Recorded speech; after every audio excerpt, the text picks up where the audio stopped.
You have been in Korea for 17 years. Yeah, the first time I came was in 1997. 1997. Yeah. So what was the motivation for you to come to Korea, and what has kept you in Korea for 17 years? Okay. Well, the motivation was I was desperate for work. And Okay. so I had finished university in the middle of the year. And so where I'm from, teaching jobs, they really start in the fall. Usually you start your job in August, and then the teaching year goes through, and then we have a long summer holiday in Montana where I'm from. So usually you're done end of June, like beginning of June, middle of June, end depending on the school. And so I graduated and it was December.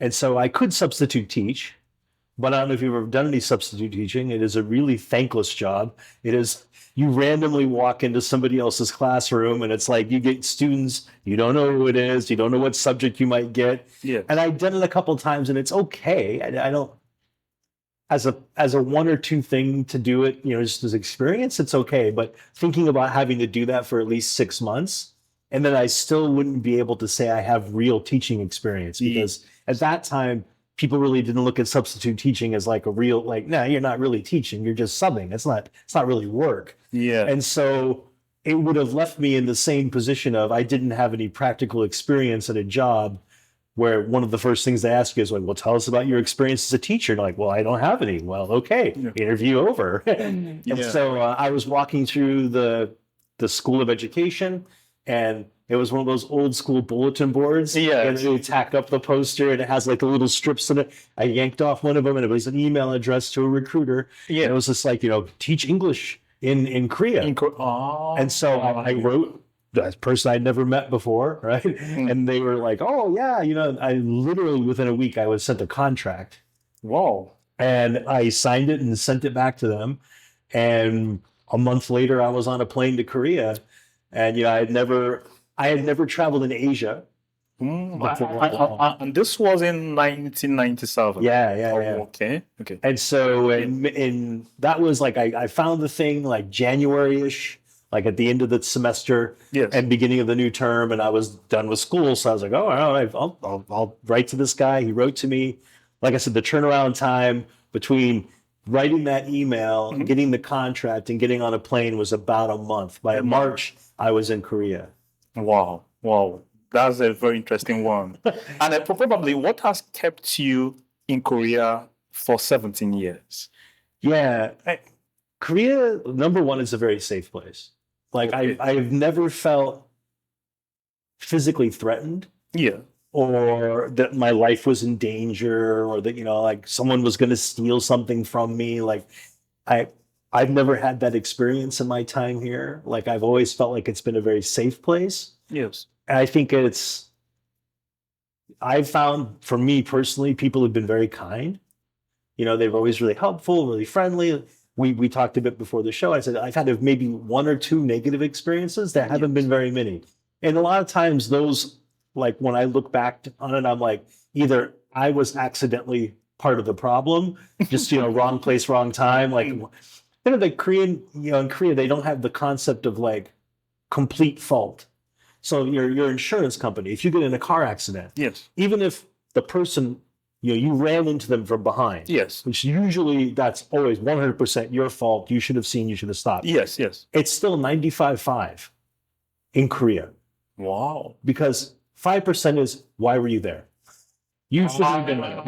And that's how there's the face saving. Now I get the point. And so if you tell someone they're 100% at fault, then they have all the blame and all the shame and all the humiliation. And so as a culture, they've just kind of developed this weird thing with their insurance where it's like, well, it's still 5% your fault. You shouldn't have been there. And so sometimes I've started to take that mindset of like, if somebody yelled at me, I'm going to be honest, I think probably all the negative interactions I had involved somebody being very drunk. And I was like, why was I in Itaewon that night? That was my own fault for being there. I should have known better. That was my fault that I happened to walk past the bar at that moment. I shouldn't have done that. So I'm taking on that ownership of that part of the problem. But taking the ownership of the 5%. That was my fault. I shouldn't have been there. But I think for the most part, that's the thing. And it's a very easy place to live, I find. The public transportation system's amazing. The healthcare system is really solid. And over time, I think like Korea's tried to make life easier. Like, I feel like in my home country, life hasn't gotten easier in America in a lot of ways, in my opinion. Like from when I was a child to now, when I go back and visit, I feel like it's kind of the same. You know, it's like you have to drive someplace. Like where I'm from, it's very rural, so there's no public transportation. Yes. But there's also no concept of even trying to start something like that. And, you know, here where you live in an apartment complex and they'll recycle everything. Yes. You know, I even used to jokingly call it the recycling party because, like, it was Sunday night, everyone comes down and does the recycling, and it's just part of the community. It's part of what you do. And in my home state, in my hometown, they still don't really have organized recycling, and I'm kind of like, really? Like, we can't manage that? Like we can't really get this off the ground? Like, yeah. That's those little things like that where it's very difficult for me to explain to someone. If they're a US person and they've never lived abroad, for them to conceptualize how different it is and sort of their kind of idea of what freedom is. But a good example is I was talking with my girlfriend. We were at the park. Yeah, it was a busy day. There were lots of people in the park. There's a nice little park in Gwangyo, a lake park, really beautiful. We're sitting outside. There's a couple of swings that the government's put in, and we're using the swing, and we're having a drink. We each have a beer and we're enjoying a beer. We're outside. It's a hot summer day. We're just enjoying. People are walking by. Nobody cares. That's illegal in America. Open container is illegal in most places in America. You can't just be outside drinking a beer. In your yard, yes, but not in public. Not in a public place, especially in a park. Yeah. And so I find that, like, to me, that's freedom. That feels free to me. Like I'm making a personal choice to do something. I'm outside. I'm enjoying. As long as I'm not bothering other people don't mind. Yes.